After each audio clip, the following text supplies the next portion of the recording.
Chapitre 16. Torture. Mais la princesse volontaire ne voulait se satisfaire de rien d'autre que monter les talons pieds à la chasse. Toutes ces dames de compagnie la mirent en garde, mais elle détourna la tête et ne leur prêta point l'oreille. Tous ces seigneurs la mirent en garde, mais elle se moqua de leur crainte. Même le maître d'écurie s'efforça de la décourager en lui disant Dame princesse, cet étalon devrait être tué dans le sang et le feu, car il fut dressé par le matois du vif, et à lui seul il est fidèle.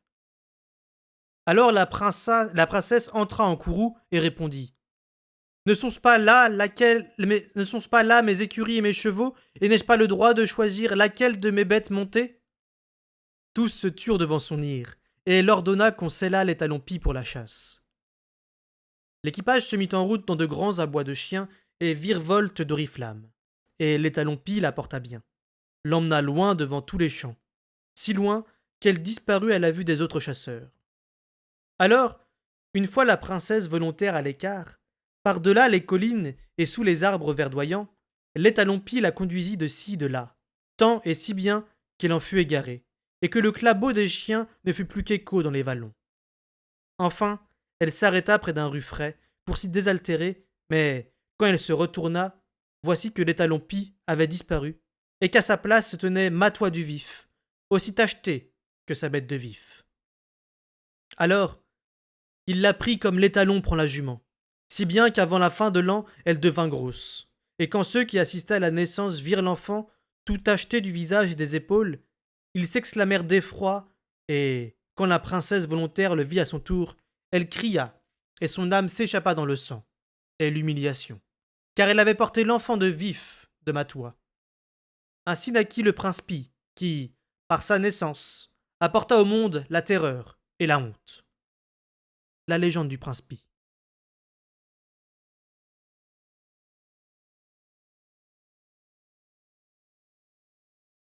La torche qu'avait laissée Royal faisait danser l'ombre des barreaux.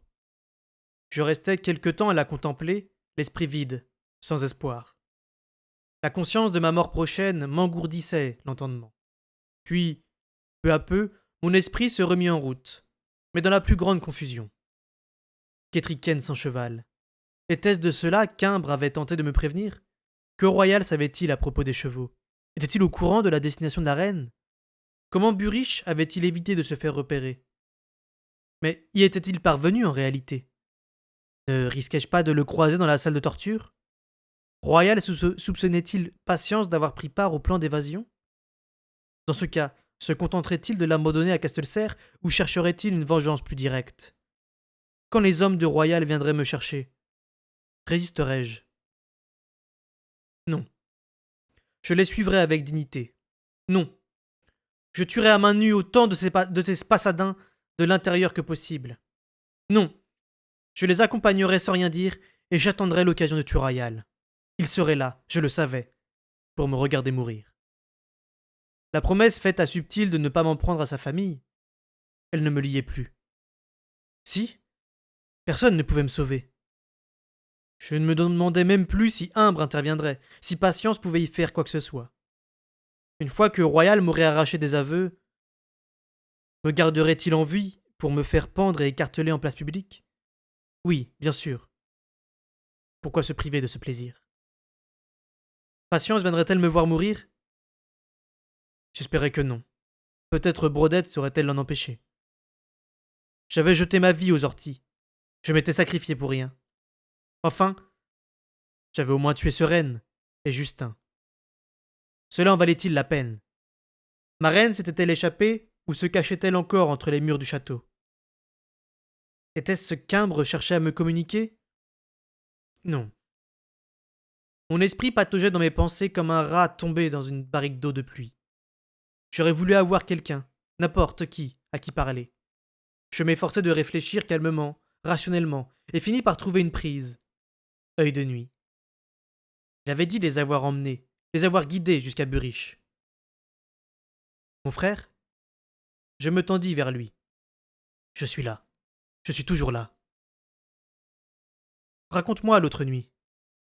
Laquelle? Celle où tu as conduit les gens du château à cœur de la meute. Ah! Je sentis son effort. Il pensait à la manière des loups, Ce qui était fait était fait. Il ne voyait pas plus loin que que sa prochaine chasse, ne se rappelait presque rien des événements du mois ou de l'année précédent, sauf s'il concernait de très près sa survie. Ainsi, il se rappelait la cage d'où je l'avais tiré, mais il avait déjà oublié où il avait chassé 4 nuits plus tôt. Il gardait en mémoire des généralités, une sente que fréquentaient les lapins, une source qui ne gelait pas en hiver, mais le nombre précis de lapins qu'il avait tués 3 jours auparavant lui échappait complètement. Je retins mon souffle en souhaitant qu'il pût me rendre espoir. Je les ai conduits à Cœur de la Meute. J'aimerais que tu sois là. J'ai un piquant de porc épic dans la babine, et je n'arrive pas à m'en débarrasser. Ça fait mal. Et comment est-il arrivé là? Malgré tout, je n'avais pu m'empêcher de sourire. Il savait à quoi s'en tenir, mais n'avait pu résister à l'attrait de la grosse et lente créature. Ce n'est pas drôle.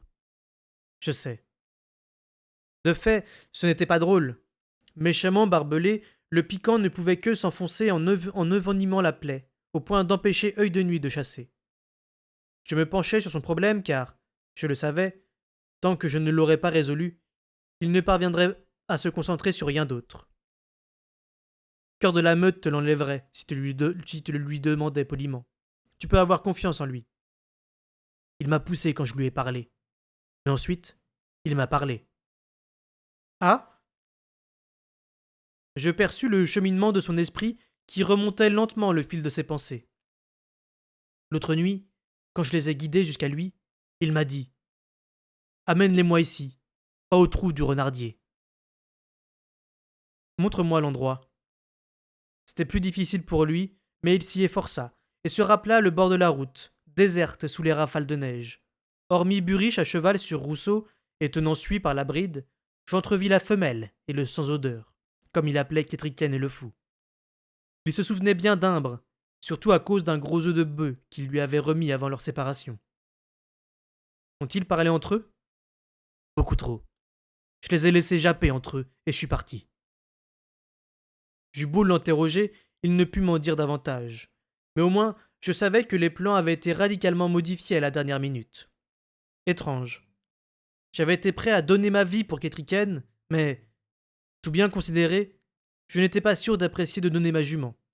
Et puis, je me rappelais que je ne monterais sans doute plus jamais un cheval, sauf celui qui me transporterait à l'arbre où l'on me pendrait. Au moins, Suie se trouvait-elle avec quelqu'un que j'aimais, ainsi que Rousseau. Pourquoi ces 2 chevaux précisément? Pourquoi seulement 2? Buriche avait-il été incapable d'en sortir davantage des écuries? Était-ce pour cela qu'il n'était pas parti? J'ai mal, intervint Œil de Nuit. Ça m'empêche de manger. Je voudrais t'aider, mais c'est impossible. Tu dois demander à Cœur de la Meute.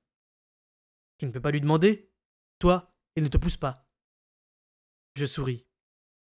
Il l'a fait une fois, et ça m'a suffi. J'ai retenu la leçon. Mais si tu vas le trouver pour lui demander son aide, il ne te repoussera pas. Tu ne peux pas lui demander de m'aider? Je ne peux pas lui parler comme nous nous parlons. Il est trop loin pour entendre mes abois. Alors je vais essayer, fit Œil de Nuit d'un ton dubitatif. Je le laissai aller. J'avais envisagé d'essayer de lui faire comprendre ma situation, mais j'avais renoncé. Il ne pouvait rien faire, et je n'arriverais qu'à l'inquiéter.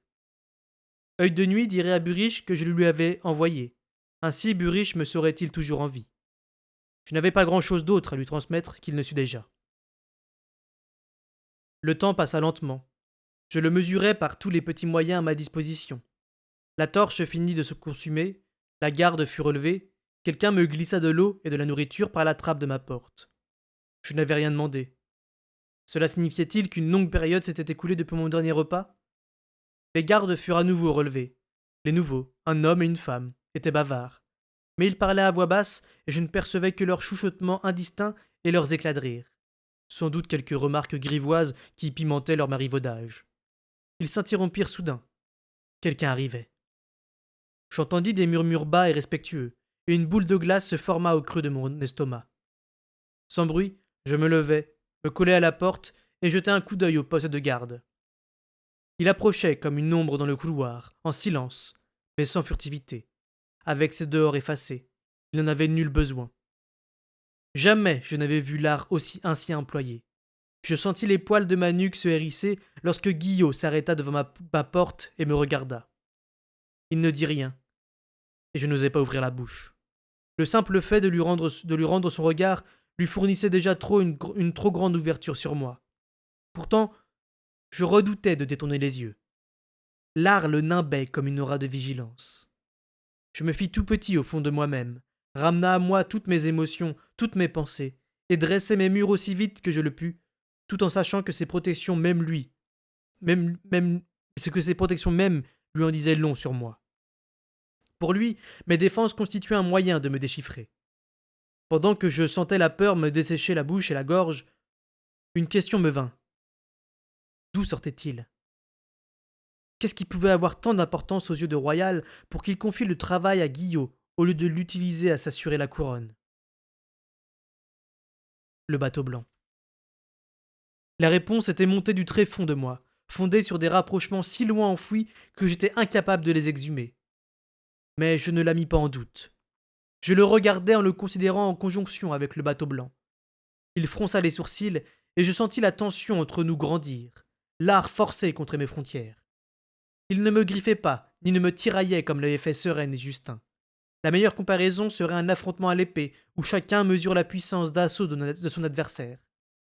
Je m'affermis pour lui résister, sachant que si je vacillais, si je baissais ma garde, fût-ce un instant, il passerait outre ma défense et m'embrocherait l'âme. Ses yeux s'agrandirent, et j'eus la surprise d'y lire une brève hésitation. Mais il eut aussitôt un sourire aussi engageant que la gueule d'un requin.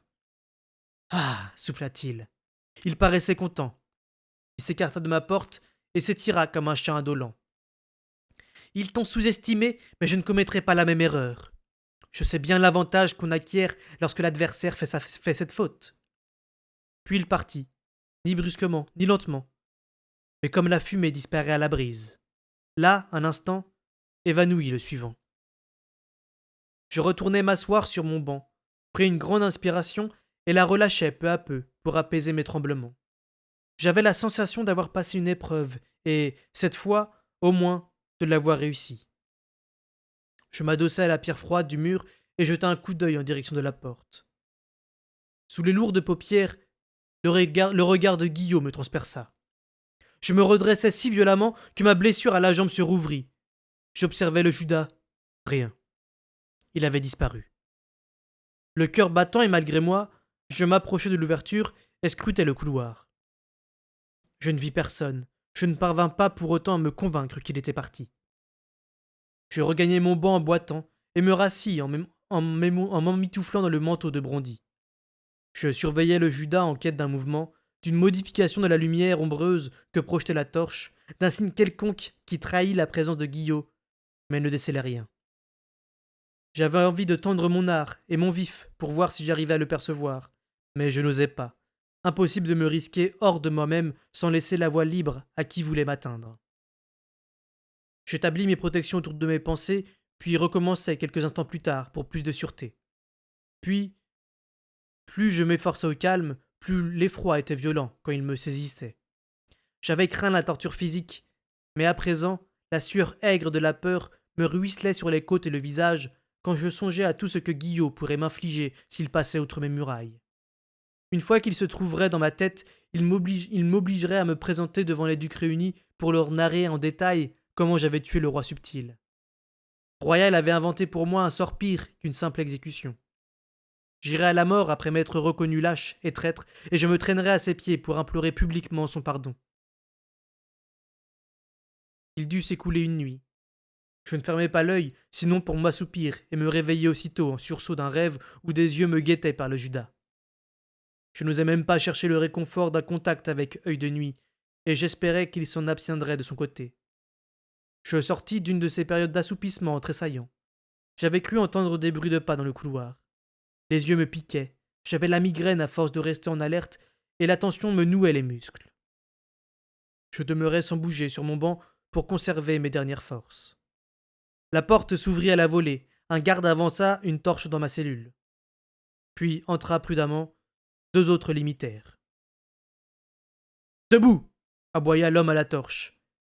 Il avait l'accent de Bauge. Inutile de refuser d'obéir. Je me levai donc en laissant le manteau de Brondy retomber sur le banc. Sur un signe du chef, les 2 gardes m'encadrèrent. 4 autres nous attendaient dans le couloir. Royal ne prenait pas de risques. Je ne connaissais aucun de ces hommes, qui arboraient tous les couleurs de la garde de Royal. Rien qu'à leur expression, je sus les ordres qu'ils avaient reçus, mais je ne leur fournis pas de prétexte pour les appliquer. Nous passâmes le poste de garde et entrâmes dans une pièce qui servait autrefois de corps de garde. On l'avait vidé de ses meubles, hormis un fauteuil confortable.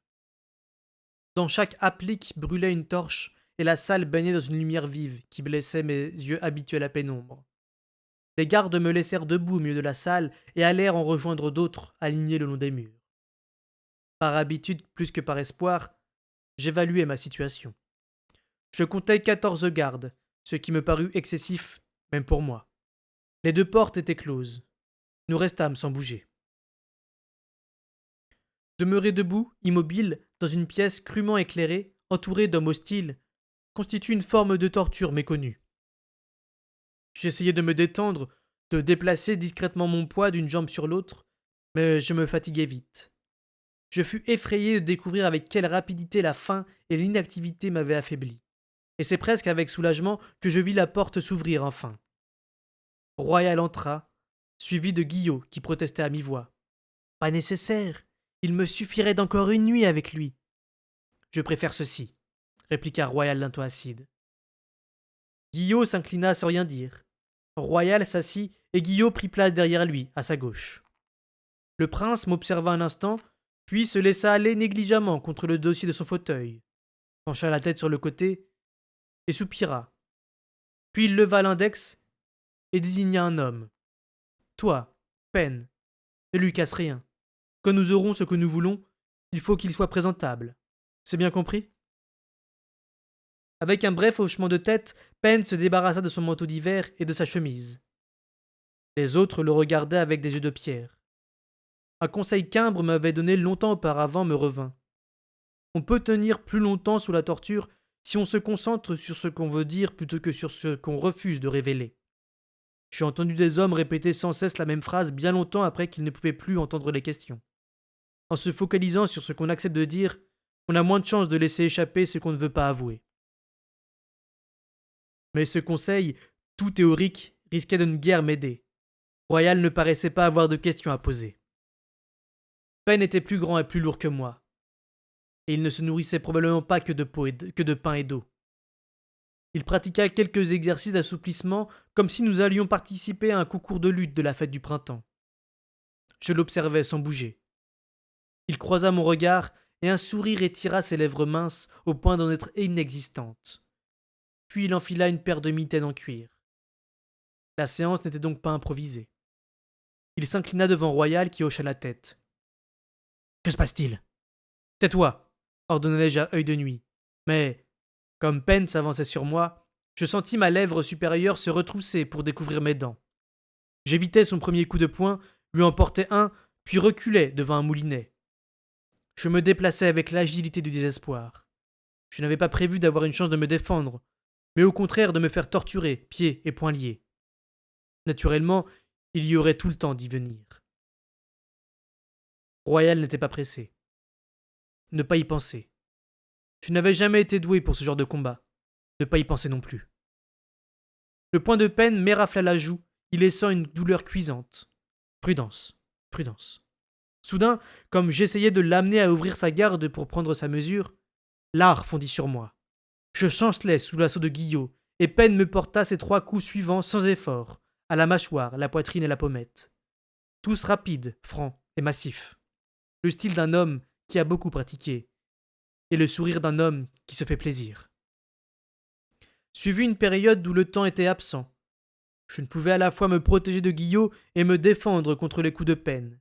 Et, après réflexion, si le terme est approprié dans l'état où je me trouvais, je parvins à la conclusion que mon corps disposait de ses propres moyens de défense contre la douleur physique, l'évanouissement ou la mort. Je décidai donc d'abriter mon esprit plutôt que mon corps. Je repugne à me rappeler ces instants. Contre les assauts de Pen, ma parade toute symbolique consistait à les esquiver et à l'obliger à me poursuivre. à ne pas le quitter des yeux et à le bloquer tant que cela ne contrariait pas ma vigilance à l'égard de Guillot. J'entendis les gardes conspuer le prétendu manque de ressort que trahissaient mes faibles ripostes. Un coup me projeta, titubant, au milieu des soldats. Et ils me renvoyèrent sans ménagement face à mon adversaire. Je n'avais pas le temps d'établir une stratégie. Quand je répliquais, c'était à grands coups désordonnés et sans guère de force, les rares fois où il portait. J'aurais voulu me laisser aller, libérer ma fureur et me jeter sur peine pour le cogner par tous les moyens possibles. Mais ça aurait été ouvrir grand la porte à Guillot. Non. Il me fallait garder mon sang-froid et rester stoïque.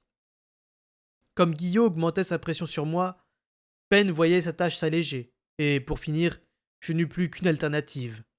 Me servir de mes bras pour me protéger la tête ou le corps. Dans l'un et l'autre cas, Pen se contentait de changer de cible. L'horreur de la situation était qu'il retenait ses coups, et que je le savais. Il ne frappait que pour faire mal et m'infliger des dommages mineurs. Une fois, je baissai les bras et regardai Guillot en face. J'eus la très brève satisfaction de voir son visage ruisselant de transpiration. Puis le point de peine s'écrasa sur mon nez.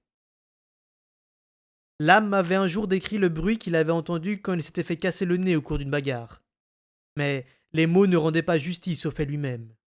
Ce fut un bruit à lever le cœur suivi d'une douleur insoutenable, une souffrance si intense que je n'eus soudain plus conscience d'aucune autre. Je perdis connaissance. J'ignore combien de temps je demeurai évanoui, à errer aux frontières du réveil.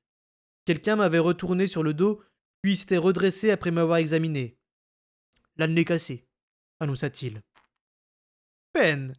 J'avais dit de ne pas l'abîmer, fit Royal avec colère. Je dois pouvoir le montrer intact. Apporte-moi du vin, ajouta-t-il d'un ton irrité à l'adresse de quelqu'un d'autre. Vous inquiétez pas, votre majesté, répondit une autre voix. Son propriétaire se pencha sur moi, agrippa fermement l'arête de mon nez et la remit en place. La douleur fut pire que lors de la fracture, et je sombrai à nouveau dans l'inconscience. J'entendis des voix parler de moi, puis des mots s'en détachèrent, et enfin le sens revint en mots. Alors, que devrait-il faire normalement? La voix de Royal. Pourquoi ne l'a-t-il pas encore fait? Je sais seulement ce qu'on m'ont dit Sereine et Justin, votre majesté. Guillot avait la voix lasse. Il prétendait qu'il s'était épuisé à artiser et qu'alors Justin avait réussi à pénétrer en lui. À ce moment, le bâtard s'est défendu d'une façon incompréhensible. Justin a eu l'impression de se faire attaquer par un grand loup, et Sereine affirmait qu'elle avait vu des marques de griffes sur lui, mais qu'elles s'étaient effacées peu après. Un grincement. Royal venait de se rasseoir sans douceur dans son fauteuil. Eh bien, oblige-le à recommencer. Je voudrais voir de mes yeux ce vif à l'œuvre. Silence. À moins que tu ne sois pas assez fort. C'est peut-être Justin que j'aurais dû garder en réserve. Je suis plus fort que ne l'était Justin, votre majesté, assura Guillot avec calme. Mais Fitz sait ce que je recherche, alors qu'il ne s'attendait pas à l'attaque de Justin. Plus bas, il ajouta, et il est beaucoup plus fort qu'on ne me l'avait laissé croire. Fais ce qu'il faut, c'est tout, ordonna Royal d'un ton exaspéré. Ainsi, Royal voulait un aperçu du vif. Je pris mon souffle, rassemblai le peu de force qui me restait, et m'efforçai de concentrer ma colère sur lui afin de le repousser, avec assez de violence pour lui faire traverser le mur. Mais je n'arrivais à rien. J'étais trop perclus de douleur pour me concentrer, et mes propres murailles m'empêchaient d'agir. Il se contenta de sursauter, puis il me regarda de plus près. Il est réveillé. Il leva de nouveau l'index d'un air nonchalant. Verdé, il est à toi, mais fais attention à son nez, ne touche pas sa figure. Le reste de sa personne, on peut facilement le dissimuler.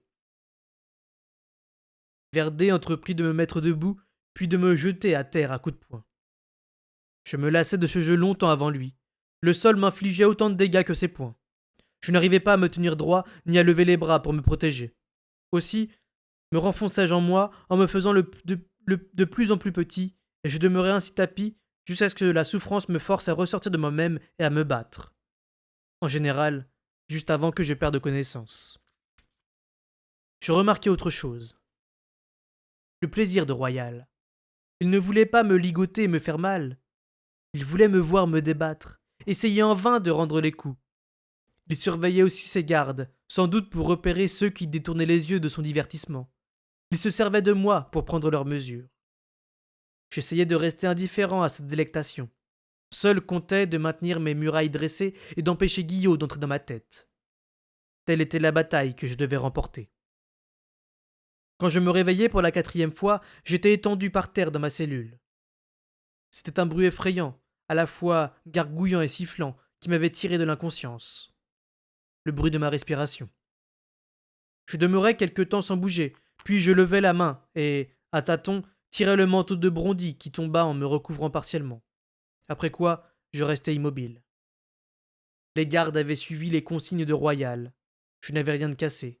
J'avais mal partout, mais mes os étaient intacts. Ils ne m'avaient infligé que de la souffrance. Je ne risquais pas de mourir. Je m'approchai en rampant du pot d'eau. Je ne décrirai pas le supplice que j'endurais à le soulever pour boire. Mes tentatives, en début de séance, pour me défendre, m'avaient laissé les mains enflées et cuisantes. Et c'est en vain que je m'efforçais d'empêcher le bord du pot de cogner contre mes lèvres. Mais je réussis finalement à me désaltérer. L'eau me rendit quelque vigueur, et me rendit encore plus sensible à la multiplicité de mes douleurs. Ma demi-miche de pain se trouvait là, elle aussi. J'en plongeais le bout dans l'eau restante, puis suçais le pain ramolli. Il y avait goût de sang. Les coups de peine m'avaient déchaussé des dents et ouvert les lèvres. Mon nez, lui, n'était plus qu'une vaste zone qui m'élançait sans cesse, et je ne pus me résoudre à le palper. Manger ne me procura nul plaisir, seulement un soulagement partiel de la faim qui s'ajoutait à mes tourments. Au bout de quelque temps, je me redressai. Assis par terre, je m'emmitouflai dans le manteau et réfléchis à ce qui m'attendait. Royal avait l'intention de me rouer de coups jusqu'à ce que je manifeste le vif par une attaque dont ses gardes seraient témoins, ou que j'abaisse assez mes murailles pour que Guillot puisse pénétrer dans mon esprit et m'obliger à me confesser. Je me demandais par laquelle de ces solutions il préférait l'emporter. Car il l'emporterait, je n'en doutais pas. La mort constituait pour moi le seul moyen de m'échapper de ma cellule. Quelle possibilité avais-je pour cela? Les obliger à me tuer de coups avant que j'utilise le vif, ou que j'ouvre mes barrières à Guillot, ou bien absorber le poison que j'avais préparé pour Murfess. J'en mourrais, c'était certain. Dans l'état d'affaiblissement où je me trouvais, l'effet serait probablement plus rapide que je ne l'avais prévu. Mais encore douloureux. Épouvantablement douloureux. Les souffrances se valaient. Laborieusement, je retroussais ma manche droite en croûtée de sang. La pochette ne tenait que par un fil qui devait casser à la moindre traction. Mais le sang l'avait collé au-dessus de ma chemise. Je tirais dessus avec délicatesse. Il ne s'agissait pas de répandre le produit par terre. Et j'allais devoir attendre qu'on m'apporte de l'eau pour le délayer, sans quoi je n'arriverais qu'à m'étouffer sur la poudre amère. J'essayais encore de décrocher la pochette, quand j'entendis des voix dans le couloir. Non. C'était trop injuste. Pourquoi revenait-il si tôt? Je tendis l'oreille. Ce n'était pas Royal. Mais si l'on venait au cachot, ce ne pouvait être que pour moi. Une voix grave, grondante, mais qui semblait mal maîtrisée. Les gardes qui répondaient laconiquement d'un ton hostile. Une autre voix raisonnable, celle-ci, qui intercédait, puis à nouveau la voix grondante qui montait, manifestement belliqueuse. Soudain, un cri. « Tu vas crever, Fitz!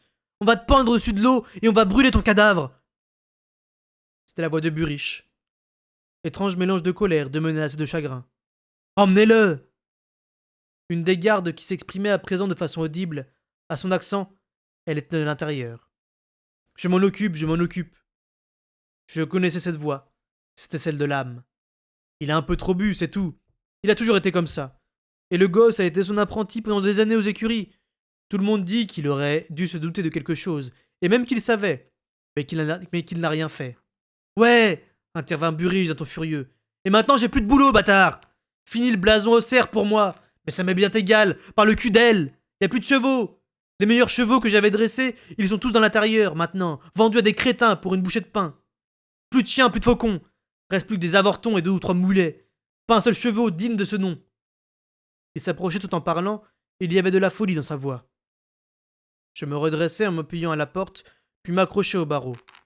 Je ne voyais pas le poste des gardes, mais leurs ombres dansaient sur le mur. Celle de Buriche essayait de se diriger vers ma cellule, tandis que les gardes et l'âme tentaient de le retenir. « Tendez, non. Tendez une minute, fit Buriche d'un ton de riveraine. Écoutez, je veux juste lui parler, c'est tout. Le groupe apparu dans le couloir s'arrêta de nouveau. Les gardes se tenaient entre Buriche et ma porte, et l'âme lui avait pris l'épaule. Il portait encore des marques de bagarre sur le visage, et un de ses bras était dans une attelle. Il ne pouvait pas faire grand-chose pour empêcher Buriche d'avancer. Je veux juste ma revanche avant que Royal prenne la sienne, c'est tout, c'est tout. L'alcool faisait bredouiller Buriche. Allez quoi, rien qu'une minute. Qu'est-ce que ça peut faire de toute façon? C'est un homme mort. Un silence. Tiens, regardez, comme ça vous n'aurez pas perdu votre temps, tiens. Les gardes échangèrent des regards. L'âme, te resterait pas un peu d'argent? Buriche fouilla dans sa besace et eut un grognement agacé et la retourna au-dessus de sa main. Des pièces tombèrent en pluie dans sa paume et roulèrent entre ses doigts. Prenez, prenez! J'entendis le tintement des pièces qui roulaient sur les pierres du couloir et Buriche ouvrit les bras dans un geste de munificence. Hé, il rigole! Buriche, n'essaye pas de soudoyer les gardes ou tu vas te retrouver au trou toi aussi! L'âme se baissa vivement et se répandit en excuses tout en ramassant les pièces. Les gardes l'aidèrent et j'aperçus une main faire furtivement l'aller-retour entre le sol et une poche. Soudain, le visage de Buriche apparut au Judas. L'espace d'un instant, nous restâmes face à face, de part et d'autre des barreaux. Ses traits reflétaient à la fois la peine et l'indignation. Ses yeux étaient injectés de sang et son haleine empestait l'alcool. Sa chemise était déchirée là où le blason ossaire avait été arraché. Son expression furieuse fit place, lorsqu'il me distingua mieux au bouleversement. Je soutins son regard, et l'espace d'un instant je crus sentir passer entre nous un message de compréhension et d'adieu. Puis il recula et me cracha en plein visage. Ça, c'est pour toi, condamna-t-il, et pour la vie que tu m'as volée, toutes les jours, toutes les heures, tous les jours que j'ai passé à m'occuper de toi. Il aurait mieux valu que tu te couches au milieu des bêtes et que tu meures avant de m'arriver là. On va te pendre, petit. Royal est en train de faire construire le gibet au-dessus de l'eau, comme le veut la tradition. On va te pendre, puis te couper en morceaux et te brûler. Il ne resterait rien à enterrer. Il a sans doute peur que les chiens ne te déterrent. Ça te plairait, ça, hein? Hein, petit? Te faire enfouir comme un os pour qu'un chien vienne te chercher plus tard. Mieux vaut t'allonger par terre et mourir là où tu es. Je m'étais écarté de lui quand il m'avait craché au visage. À présent, loin de la porte, je chancelais tandis qu'accroché au barreau, il me regardait fixement, les yeux agrandis et brillants de folie et de boisson. Puisque tu es si doué pour le vif, à ce qu'il paraît, pourquoi tu ne te changes pas en rat pour te tirer d'ici, hein? Il appuya le front contre les barreaux et, sans me quitter des yeux, ajouta d'un ton presque pensif. Mieux vaut ça que finir pendu, mon chiot. Change-toi en bête et sauve-toi la queue entre les jambes. Si tu peux. Je l'ai entendu dire. On raconte que tu peux te transformer en loup. Eh bien, si tu n'en es pas capable, la corde est pour toi. La corde qui t'étrangle pendant que tu donnes des coups de pied dans le vide. Sa voix mourut. Ses yeux noirs plongèrent dans les miens. L'alcool les faisait pleurer. Mieux vaut que tu crèves ici que pendu. Soudain, la rage parut l'envahir. Je pourrais bien t'aider à crever ici, moi, fit-il les dents serrées. Mieux vaut que tu meures à ma façon qu'à celle de Royal. Et les mains autour des barreaux, il se mit à secouer violemment la porte. Les gardes intervinrent aussitôt en jurant et s'efforcèrent de le tirer en arrière. Mais il ne leur prêta nulle attention. Le vieux lame sautillait sur place derrière eux en plaidant. Allez, laisse tomber, Buriche. Tu as dit ce que tu voulais dire, on s'en va. Maintenant on s'en va avant d'avoir des ennuis, camarades. Les gardes n'arrivèrent pas à l'arracher à la porte. Il lâcha brusquement prise et laissa tomber ses bras le long de son corps. Et les hommes, surpris, partirent à la renverse en l'entraînant dans leur chute. Je pressai mon visage contre les barreaux. Buriche, j'avais du mal à articuler. Je ne voulais pas te faire de mal. Je regrette. Je pris une inspiration en cherchant des mots qui soulageraient le tourment que je lisais dans ses yeux. On ne peut rien te reprocher. Tu as fait ce que tu pouvais avec moi. Il secoua la tête, le visage tordu de douleur et de colère. Allonge-toi et crève, petit, crève, c'est tout. Il s'en alla. L'âme le suivit à reculons en bafouillant des excuses aux gardes exaspérés qui les escortaient dans le couloir. Je les regardais s'éloigner, puis je vis l'ombre de Buriche disparaître, avec force embardée, tandis que l'âme s'attardait pour adoucir l'humeur des gardes. J'essuyai le crachat de mon visage et regagnai lentement mon banc. J'y restais longtemps assis à ressasser des souvenirs. Depuis toujours, il m'avait prévenu contre le vif. Il m'avait enlevé le premier chien avec lequel je m'étais lié, et j'avais eu beau lutter, le repousser avec toute l'énergie dont je disposais. Il m'avait simplement renvoyé mon attaque, si durement que pendant des années, je n'avais plus osé repousser quiconque. Et le jour où il s'était assoupli, où il avait, sinon, accepté, du moins feint de ne pas connaître mon lien avec le loup, le vif lui avait été à nouveau imposé. Le vif. Il m'avait mis en garde tant de fois, et moi j'étais persuadé de savoir ce que je faisais. Et tu avais raison. Œil de nuit. Je n'avais pas le courage de répondre davantage. Viens avec moi et nous chasserons ensemble. Je peux t'emmener loin de là où tu es. Plus tard, peut-être. La force me manquait de discuter. Je restais longtemps sans bouger. Mon entrevue avec Burich m'avait fait aussi mal que la rosse de peine. Je cherchais dans ma vie une personne à qui je n'eusse pas fait défaut, que je n'eusse pas déçu. Je n'en trouvais pas. Je baissais les yeux sur le manteau de Brondy, étalé par terre. Le froid me poussait à m'emmitoufler, mais j'avais trop mal pour le ramasser. Mon regard tomba soudain sur un caillou posé à côté. C'était étrange. J'avais suffisamment contemplé le sol pour savoir qu'il ne s'y trouvait rien. La force de la curiosité est remarquablement puissante. Je finis par me pencher et je pris le manteau et le caillou. Il me fallut un peu de temps pour passer le vêtement sur mes épaules, après quoi j'examinai la pierre. Ce n'en était pas une. Noire et humide, l'objet évoquait une boulette de... Une boulette de feuilles? Oui, une boulette qui m'avait heurté le menton quand Burich m'avait craché au visage. Délicatement, je la plaçai dans la maigre lumière qui passait par le judas. Une tige blanche maintenait la feuille extérieure fermée. Je la retirai. C'était l'extrémité d'un piquant de porc épic, dont l'autre, noir et barbelé, servait à clore le petit paquet.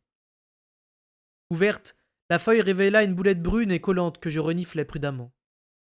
C'était un mélange de plusieurs plantes, dont l'une dominait. Je la reconnus avec une sensation de nausée. Du karim. Un simple des montagnes, sédatif et analgésique, puissant qu'on employait parfois pour mettre un terme miséricordieux à l'existence. Etriken s'en était servi pour tenter de me tuer lors de son mariage. Viens avec moi. Pas tout de suite. Était-ce un cadeau d'adieu de Burich? Une mort paisible? Je songeais à ce qu'il m'avait dit. Mieux vaut crever sur place. Une telle déclaration de la part d'un homme pour qui le combat n'est fini que lorsque l'on a gagné. La contradiction était excessive. Cœur de la meute dit que tu dois aller avec moi. Maintenant, ce soir. Il dit couche-toi. Il dit sois un os qu'un chien déterrera plus tard. Je sentais l'effort que devait fournir Œil de Nuit pour transmettre ce message. Je réfléchis sans répondre. Il a ôté le piquant de ma babine, mon frère. Je crois que nous pouvons lui faire confiance. Viens avec moi, vite. J'observais les trois objets au creux de ma paume. La feuille, le piquant, la boulette. Je reformais le petit paquet tel que je l'avais reçu. Je ne comprends pas ce qu'il attend de moi, dis-je. Allonge-toi et ne bouge plus. Reste immobile et viens avec moi. Deviens moi. Un long silence. Œil de Nuit travaillait à exprimer une pensée. Ne mange ce qu'il t'a donné que si tu ne peux pas faire autrement. Que si tu ne peux pas me rejoindre sans aide. Je n'ai aucune idée de ce qu'il veut, mais comme toi, je pense que nous pouvons lui faire confiance. Dans la pénombre, au-delà de l'épuisement, je me redressai sur le banc et m'affairai à ouvrir la pochette de ma manche. Quand ce fut fait, j'en tirai la petite papillote de poudre, la remplaçai par la boulette enveloppée de sa feuille et la fixai en place grâce au piquant. Je regardai la papillote posée dans ma main. Une idée naquit en moi, mais je refusai de m'y appesantir. Je serrai le manteau de Brondy autour de moi et m'allongeai lentement sur le banc. Je devais rester vigilant, je le savais, au cas où Guillot reviendrait. Mais j'étais trop las et trop désespéré. Je suis avec toi, Œil de Nuit. Nous nous enfuîmes ensemble sur la neige blanche et glacée dans un monde de loups.